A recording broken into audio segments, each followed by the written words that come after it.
Okay, so this blueprint we're diving into today, turning $1,000 into 10 grand in 6 months. Honestly, when you sent this over, this self-published guide, how I turned $1,000 into $10,000 in 6 months, a blueprint for success. I was like, really? Yeah. Tens in your money that fast? Sounds like those late night infomercials, you know? It's definitely an attention-grabbing claim. For sure. I'd approach these with a good dose of realism, right? Yeah. But I am curious to see, like, what's the process they're describing? Even if it's not some secret formula, there's usually something valuable we can pull out. Yeah, I'm with you. Instead of the flashy result, let's break down the how. One thing that stood out to me was the whole value creation mindset. Did that strike you at all? Yeah, it's interesting. It's different from that whole pinch pennies advice you hear all the time. Yeah. This is more about looking at what you've got, skills, time, even a little bit of money, and figuring out how to make it into something bigger. Okay, so less about hoarding, more about leveraging. I Right. like that. They lay out this three-step process: education, picking the right path, and then scaling. Sounds logical, but let's get specific. What they actually do to turn 1,000 into 10,000? So they went with this two-pronged approach, building up active income and passive income at the same time. Active income, they jumped into freelancing. Classic side hustle, right? Yeah. But they didn't just take any gig that came along, did they? No, not at all. They understood the importance of finding a niche. Instead of being a jack of all trades, they really laser focused on specific areas, like designing logos specifically for startups or writing SEO content, but just for small businesses, that kind of thing. That makes sense. Becoming the go-to expert in a specific area, that's got to command higher rates than being all over the place, right? Absolutely. You build a reputation for that expertise and you attract the clients who are specifically looking for that. And they really focused on building up a strong portfolio, even if it meant some lower paying gigs early on, just to have something to show. You know, proof is everything, right? Yeah. They also talked about going above and beyond for those early clients. Was that just good karma, or is there a strategy there too? It's about trust, you know? Building a reputation, word of mouth referrals are huge, especially when you're starting out. And this approach, it actually helped them pull in about $2,000 from freelancing in just the first 2 months. Wow, that's a pretty good chunk of change in such a short time. Yeah. But they didn't just pocket it and call it a day, did they? No. Tell me they put that money to work. That's where the passive income comes in. They took all their freelance earnings and put them into micro investment. Micro-investing. I hear that term a lot, but break it down for me. So it's basically investing small amounts of money on a regular basis, usually through online platforms that make it, more accessible. Okay. This person, they diversified their micro investments in a few ways. Robo-advisors, peer-to-peer lending, and those high-yield savings accounts. Okay, so a good mix there. Spreading the risk, not putting all their eggs in one basket. Exactly. Diversification is key. With the robo-advisors, they went with platforms like Wealthfront and Betterment, chose a moderate risk tolerance to start. So no get-rich-quick schemes, more about steady growth. What about the peer-to-peer lending? That sounds kind of risky. You can be a little higher risk, yeah. They were using platforms like Lending Club. Basically, you're lending money to other people or businesses and earning interest on the repayments. Oh, interesting. Like being a tiny bank, but less paperwork. Exactly. And then, of course, the high-yield savings account. Always a solid option for a bit of growth. Yeah, for sure. So by month 3, how are those micro investments doing? They'd already grown to about $1,300. That's the beauty of compound interest. Like a snowball rolling down a hill, getting bigger as it goes. Exactly. The earlier you start, the more time it has to potentially grow. But they also said the biggest win wasn't just the money, but the change in their thinking about money. Okay, now I'm intrigued. Tell me more about this mindset shift. It was about seeing money as a tool that could work for them, not something to always chase after or be afraid of losing. It's subtle, but really powerful. That's fascinating.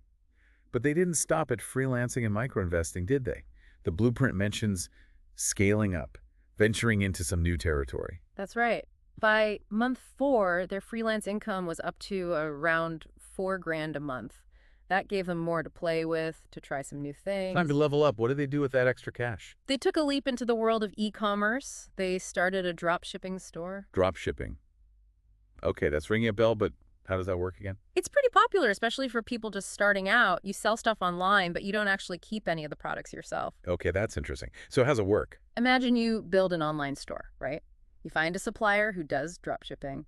You list their stuff on your website with your prices, and when someone buys from you, the supplier ships it directly to them. Oh, I see. So you're like the middleman, but without dealing with all the actual products. Exactly. You handle marketing, customer service, that kind of thing. The supplier takes care of the inventory, the shipping, all of that. That sounds efficient. Less risk, too.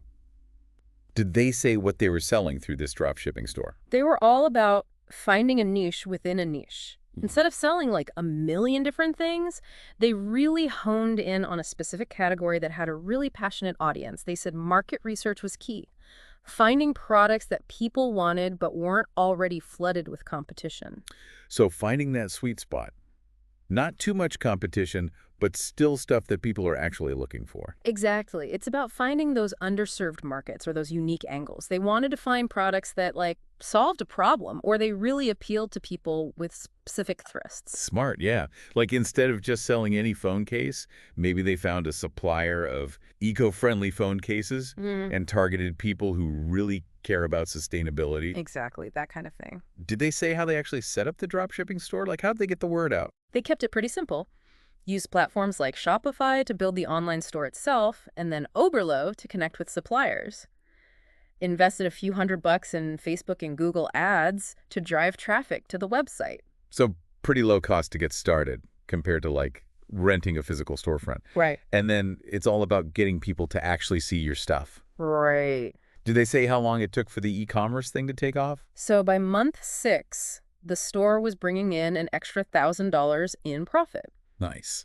They were honest, though. It wasn't like an overnight success. It took some experimenting to find the right products and get the marketing right. Yeah, makes sense. It's rarely ever instant success, more like a lot of tweaking and figuring it out as you go. Yeah. This whole blueprint, it really highlights that entrepreneurial spirit, though, doesn't it? Spotting the opportunities, taking some risks, Absolutely. and always looking for new ways to grow. They didn't stop at drop shipping, though, did they? There was that section on, what was it, other investments. Things got kind of interesting there. Yeah. Right.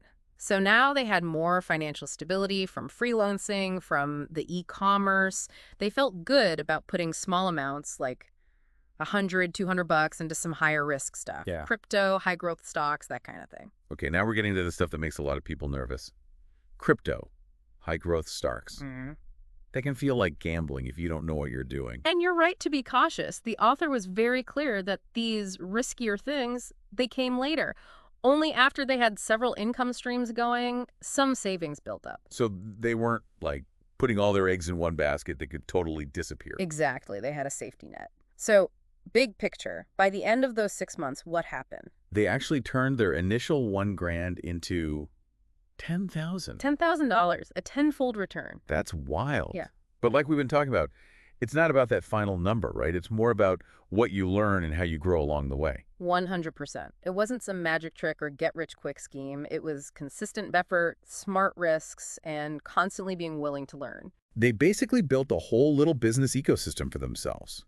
Freelancing was the steady income, and that fueled the micro-investments and the e-commerce store. Exactly. It shows how powerful it can be to have multiple income streams working together.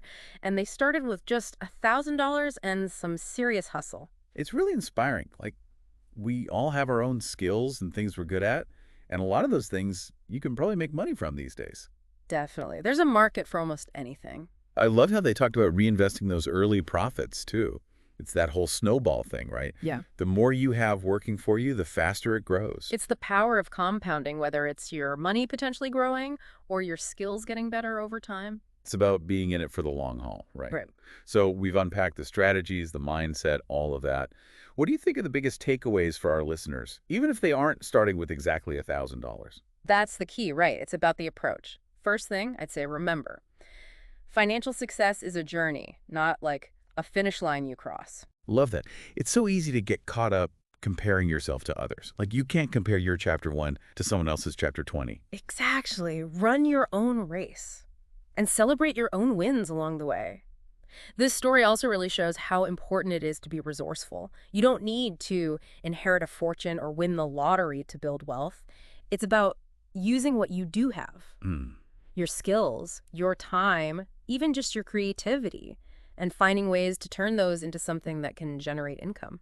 Exactly. And the internet makes that so much easier these days, right? Absolutely. There's a global market for almost anything. Seriously. And I think the last big thing, and this is huge, is the whole mindset piece. Oh, We yeah. were talking about that earlier. Yeah. It's not just about, like, positive affirmations, though. No, no, it's deeper than that. What do you mean, like, changing your Yeah. perspective? It's about moving away from that scarcity mindset, that feeling of, I don't have enough.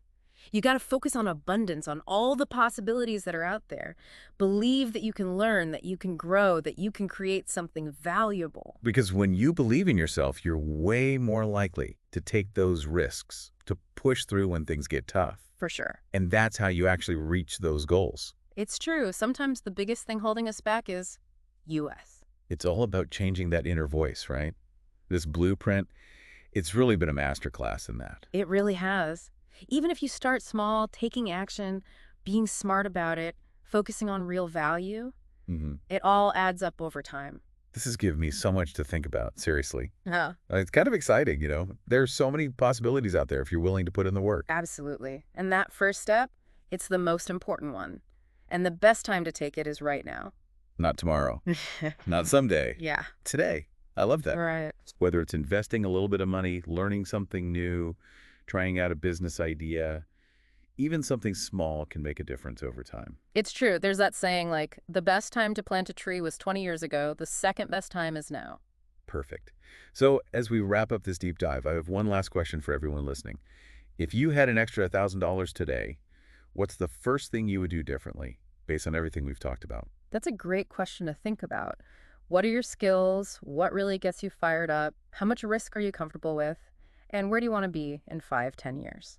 This has been awesome. Thanks for joining us on this deep dive, everyone. Until next time, keep learning, keep growing, and keep going after those goals.